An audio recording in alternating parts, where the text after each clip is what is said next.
एक बार फिर से आप सभी लोगों का चैनल में स्वागत है। ये आपका एक न्यूमेरिकल है संधारित्र का।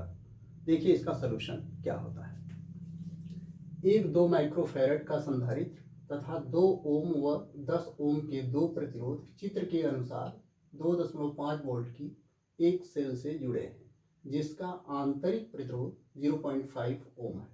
संधारित्र पर संचित आवेश की गणना कीजिए। ये आपको न्यूमेरिकल दिया है, ये आपका फिगर है। इसमें कह रहा है कि ये एक 2 माइक्रोफैरड का कैपेसिटर है। इससे ये 10 ओम का जुड़ा हुआ रेजिस्टेंस है, ये 2 ओम का रेजिस्टेंस है। यहाँ पर 2.5 वोल्ट की ये सेल है और इसका इंटरनल रेजिस्टेंस 0.5 ओम है। ये इस तरह से जुड़ा हुआ है। आपको बताना है कि इस कैपेसिटर पर चार्ज कितना होगा। अब कैपेसिटर पे चार्ज का जो फार्मूला होता है वो आप जानते हो। अगर कैपेसिटर पर चार्ज Q हो तो Q इक्वल टू होता है C into capital E। C capacitor का कैपेसिटेंस, संधारित्र की धारिता। V कैपेसिटर की प्लेटों के बीच पोटेंशियल डिफरेंस होता है। यहाँ पर C की वैल्यू आपको दिया है, C दिया है आपका 2 माइक्रो फैरड। इसको फैरड में आप चेंज करेंगे तो हो जाएगा 2 इंटू 10 की पावर -6 फैरड। ये तो आपका C का वैल्यू हो गया। लेकिन हमें पोटेंशियल डिफरेंस भी चाहिए। हमको पोटेंशियल डिफरेंस नहीं दिया है, इसके बदले में हमको दिया है ये सेल दिया है, ये रेजिस्टेंस, ये रेजिस्टेंस और ये रेजिस्टेंस। तो ध्यान दीजिए, अगर हम कहें ये सेल का A पॉइंट है और यहाँ पर ये B पॉइंट है, तो A और B के पैरेलल में ये 2 ओम का रेजिस्टेंस लगा है। तो A और B के बीच में जो पोटेंशियल डिफरेंस होगा वही इस 2 ओम की रेजिस्टेंस के अक्रॉस होगा। अर्थात इस 2 ओम के रेजिस्टेंस के अक्रॉस जो पोटेंशियल डिफरेंस है, अगर वो हमें मालूम हो जाए तो हम इसके बीच पोटेंशियल डिफरेंस होगा उसी को उसके बराबर मान लेंगे। तो अब ये कैसे मालूम होगा हमको? इसको जानने के लिए जरूरी है कि हम ये जाने यहाँ रेजिस्टेंस दिया है तो इसमें करंट कितनी फ्लो हो रही है। अगर इसमें करंट हमें मालूम हो जाए तो करंट का रेजिस्टेंस में मल्टीप्लाई करेंगे तो ये पोटेंशियल डिफरेंस मिल जाएगा। तो करंट कैसे मालूम होगी?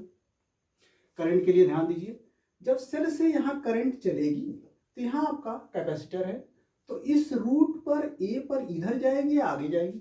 यहाँ नहीं जाएगी क्योंकि कैपेसिटर है तो इसका आपस में संपर्क नहीं है, तो करंट इधर को चली जाएगी। ध्यान दीजिए, कहा यह भी जाता है कि एक कैपेसिटर फुल चार्ज हो जाता है तो जब तुरंत फुल चार्ज होगा तो इसका पोटेंशियल डिफरेंस बराबर हो जाएगा, तो ये इधर करंट ना जाके इधर जाएगी। तो अब अगर करंट इधर जा रही है तो इधर इसको रेजिस्टेंस कितना मिलेगा? ये 2 ओम का रेजिस्टेंस, फिर इधर से आएगा इधर की तरफ, इधर करंट जा नहीं रही, इधर 0.5 रेजिस्टेंस। तो आप कहोगे नेट रेजिस्टेंस जो हो जाएगा R, वो आपका हो जाएगा 2 ओम और प्लस 0.5 ओम। तो ये आपका आ जाएगा 2.5 ओम। सेल का ये दिया है E या B, सेल का आंतरिक प्रतिरोध या वोल्ट दिया है 2.5 वोल्ट, E बराबर 2.5 वोल्ट। तो I आपकी वैल्यू हो जाएगी I equal to E divide by R। अब I इक्वल टू E की वैल्यू 2.5 वोल्ट, R जो नेट हमने निकाला वो 2.5 ओम निकाल लिया, डिवाइड करेंगे तो आ जाएगा 1। तो 1 एम्पियर आपकी करंट हो गई। अर्थात इस सेल से 1 एम्पियर की करंट यहाँ पर फ्लो होगी। तो इसके और इसके बीच पोटेंशियल डिफरेंस C, अगर इसको पॉइंट कहें और इसको D कहें, तो C और D के बीच, C व D के मध्य विभवांतर V, अगर हम कहें कि वो V के बराबर है तो V equal to I into R। I की वैल्यू 1 एम्पियर हमने निकाला, तो 1 इंटू R की जो वैल्यू है यहाँ पर 2 ओम है।